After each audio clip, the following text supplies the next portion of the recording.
குழந்தைங்களே, போன வீடியோல பகீரதனை பத்தி சொன்னேன்.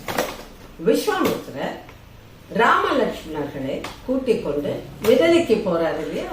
போற வழியில கங்கை கரை அடைந்த உடனே ராமர் கங்கையை பத்தி கேட்கிறார். அப்போ ராமருக்கு கங்கையை பற்றின கதையெல்லாம் சொல்றார். அப்படி சொல்லும் பொழுது ராமருக்கு அவருடைய முன்னோர்களான சகரன், பகீரதன் அவர்களை பத்தியும் தெரியுது. இந்த கதையெல்லாம் கேட்டதுக்கு அப்புறம் அவர்கள் ஒரு இடத்துல நைட்டு தங்கிட்டு அடுத்த நாள் அவங்க பிரயாணத்தை கண்டினியூ பண்றாங்க. கண்டினியூ பண்ணிட்டு இருக்கும் பொழுது ஒரு இடத்துல ஒரு ஆசிரமத்தை பாக்குறாங்க.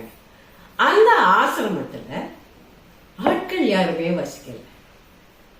அப்ப கேக்குறாங்க, ராமர் கேக்குற, முனிவரே, இந்த ஆசிரமத்துல யாருமே இல்லை அப்படின்னு. அது பெரிய கதை, இந்த கதை உனக்கு தெரியணும் அப்படின்னு சொல்றாங்க. இந்த ஆசிரமம் கௌதம முனிவருடைய ஆசிரமம். கௌதம முனிவருடைய மனைவி அகலிகை. அவங்க 2 பேரும் நல்ல விதமா வாழ்க்கையை நடத்தி கொண்டிருக்கிறார். முனிவர் தவ சிரேஷ்டர். அதே மாதிரி அகலியையும் அவருக்கு ஏற்றபடி பணிவிடைகள் எல்லாம் செய்து பெண்ணின் பெருமையை காப்பாற்றிக் கொண்டிருக்கிறார். அப்படி இருக்கும் பொழுது ஒரு நாள் அகலிகையின் அழகை கேள்விப்பட்டு இந்திரன் அவளை அடையறதுக்கு ஆசைப்படுறார். அதற்காக அந்த ஆசிரமத்துக்கு வர ஆசிரமத்துக்கு வரும் பொழுது முனிவர் வெளியில போறத பார்க்கிறார். அந்த சமயம் பார்த்து முனிவரை போலவே வேஷம் போட்டு உருவம் எடுத்து அகலிகை பார்க்க வர. அகலிகைக்கு பார்த்த உடனே தெரியுது இது தன்னுடைய கணவர் இல்லை அப்படி. ஆனாலும் அவளுக்கு ஒரு கர்வம் வருது.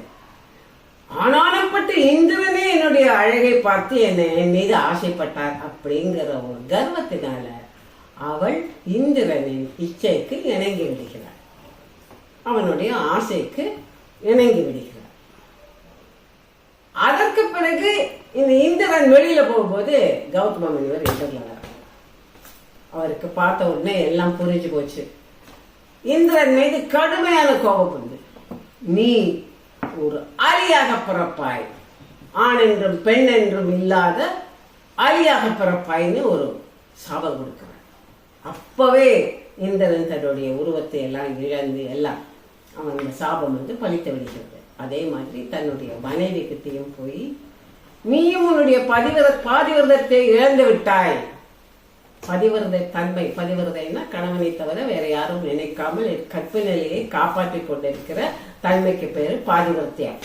அதை நீ இழந்து விட்டாய். அதனால் நீ உருவமில்லாமல் மறைந்து காற்றை மட்டுமே உணவாக கொண்டு பல ஆண்டுகள் இந்த வனத்தில் சுற்றி கொண்டிருக்க வேண்டும். யார் கண்ணுக்கும் படாமல் பல ஆண்டுகள் கழிந்த பிறகு ராமன் இங்கே வருவான்.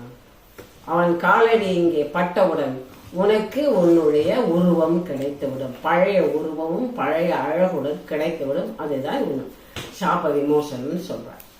இப்போ விஸ்வாமித்திரர் சொல்றார், ராமா, நம்ம இந்த வனத்துக்கு வந்து விட்டோம். உன்னுடைய காலடி பட்டவுடன் அகலிகையின் சாபம் தீர்ந்துவிடும். அவர் சொல்லிக் கொண்டிருக்கும் பொழுதே அங்கே அகலிகை தோன்றுகிறார். ராமனுடைய காலடி பட்டதனால் அவளுடைய அந்த உருவமில்லாத தன்மை மாறி அவளுக்கு பழைய உருவமும் அழகும் கிடைத்து விடுகிறது.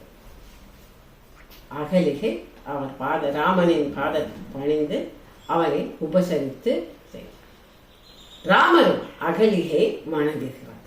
இதுதான் அகலிகை சாப விமோசனம்.